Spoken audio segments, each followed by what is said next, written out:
So I actually just the other day got an old video game I used to play on my original Xbox long ago. Uh, I still own the original copy of it, but I believe it's under the possession of my sister, who now lives out in D.C. Hi, Kara.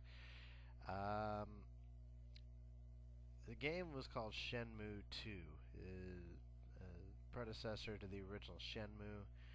That was originally released on the Dreamcast. The story basically follows Ryo, right there.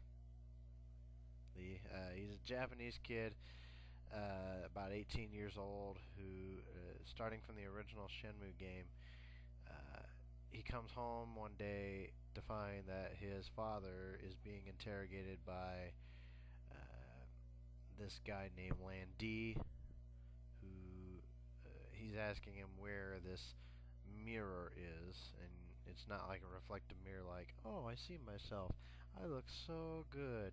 No, it's this kind of like this stone plate, this round stone plate with a dragon design on it, and his dad, Iwao Hazuki, uh, basically refuses to tell Lan D where this thing is until he starts to threaten Ryo. Well, they dig it up, and then Lan D proceeds to fight Ryo's dad anyway, and Ryo's dad tries to put up a valiant effort, but Lan D kills him mercilessly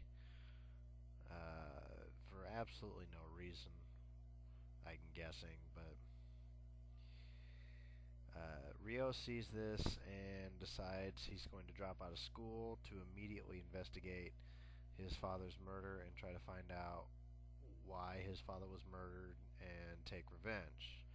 You know, the whole vengeance story. Um, Ryo is basically, like I said, he's a young 18-year-old who his dad taught him martial arts. After wandering around Japan for a while, investigating, he basically finds out that Lan D has gone back to Hong Kong and China.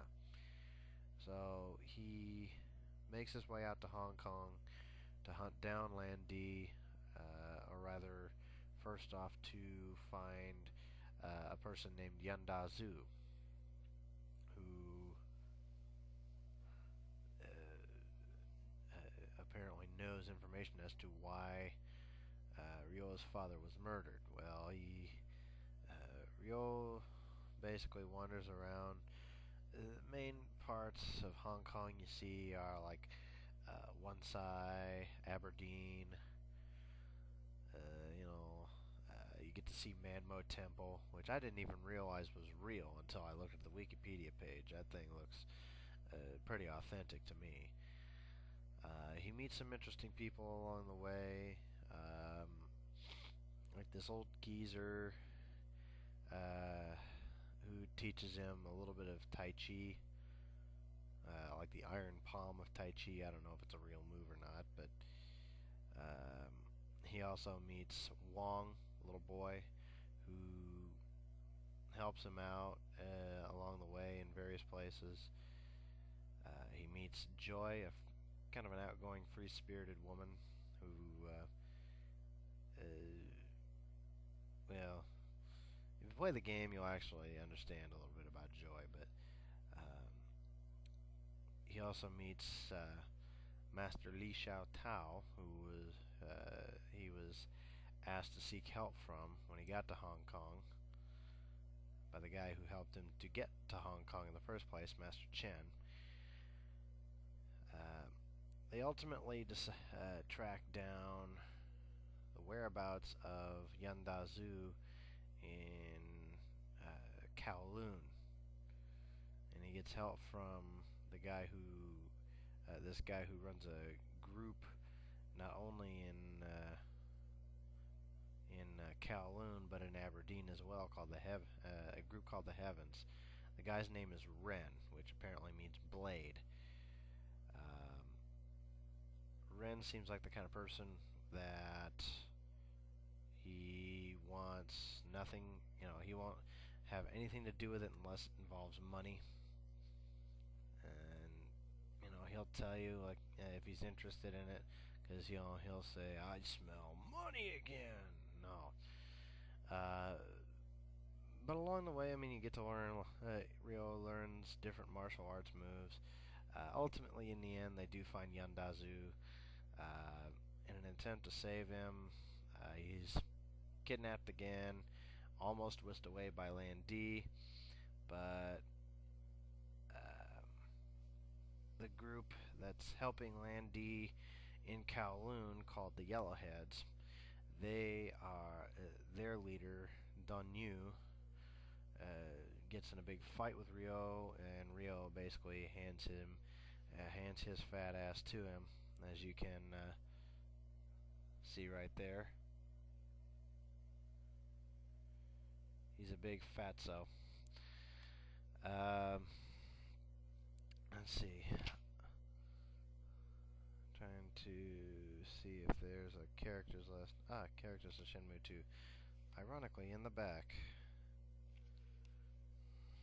Let's see. You got Ryo Hazuki, of course. He later on goes out. Now, after the whole incident in Kowloon, he finds out that he's supposed to go to Guilin, which is not. This is kind of out, more of a kind of a mountain country area as opposed to a city like Hong Kong.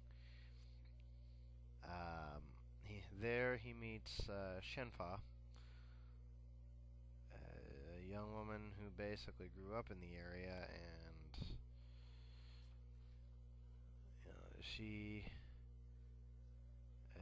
leads him back to her home, which is a hell of a walk, and you get to talk to her like the whole friggin' time.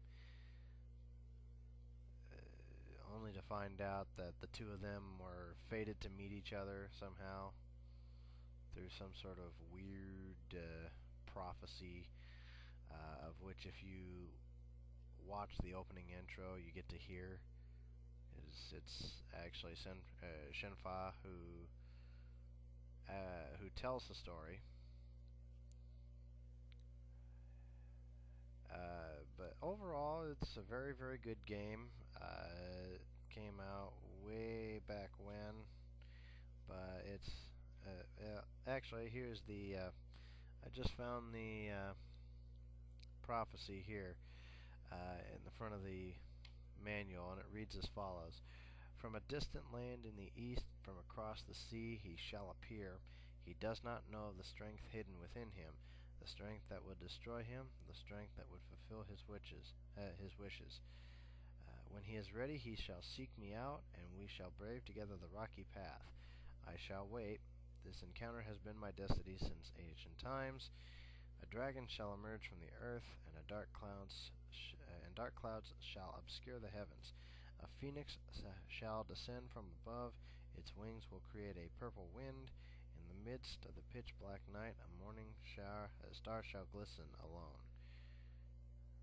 So basically, kind of an odd prophecy, if you will, but I would very much recommend this game for those of you who kind of like adventurous stuff. Pick up the original game if you want to go by the story. If you've got an old school Dreamcast, it's probably one of the only games I would recommend for the Dreamcast ever, considering Dreamcast was a complete epic fail. It's even more of an epic fail than watching my friend Jason dance. No offense, Jace. Sorry, dude. I'm kidding, but there were rumors about a Shenmue 3 years ago. It hasn't been confirmed, but at this point, it's really hard to say. But I would definitely pick up Shenmue 2. It's very, very much worth the play. It's Krazer Cap saying, live long and abide.